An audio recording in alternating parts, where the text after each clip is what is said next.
मेरो छोरालाई खुवा भएको योमरी खानु मन लाग्यो अरे है।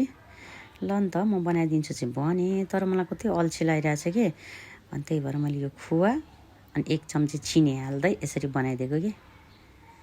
त्यो खुवा र चिनी एकै ठाउँमा हालेर पकाउनु पर्ने हो, मलाई पकाउनै अल्छी लाग्यो कि। अब यसरी गरे पनि घोलिने नै हो होइन, पाकेपछि घोलिन्छ नै, त्यही भएर यसरी नै बनाइदिएँ। के गर्नु त, लु जा खुवा हाल्दै चिनी हाल्दै जसरी बनाए पनि बनाउने त हो नि त। यो मरी भइहाल्छ क्या अरे, छोराले खाइहाल्छ क्या अरे। अल्छी लागेको बेलामा बनायो भने यसरी हुन्छ कि। ल अब यो पाक्यो, यसलाई बसालिदिन्छु म। अब यो चाहिँ यो मलाई खुवा खानु नहुने, चिनी खानु नहुनेलाई चाहिँ यसरी खाली बनाएर खाने हो कि। अब के गर्नु, खानै पर्यो। अरूले खाएको देखेपछि आफूलाई पनि खानु मन लागिहाल्छ। अब यो पाक्यो यो मरीहरू तातो। ल अब यसमा हाल्दी राख्छु, तातो भइरहन्छ नि त। छोरालाई चाहिँ एउटा दिन्छु। छोरा फुटा त।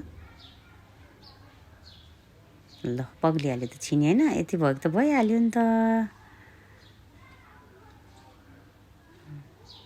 ल मिठो भइहाल्छ क्या अरे। अब आफू चाहिँ अब यस्तो यो के अरे खालीवाला खानु परेको छ हेर्नु यहाँ। ओ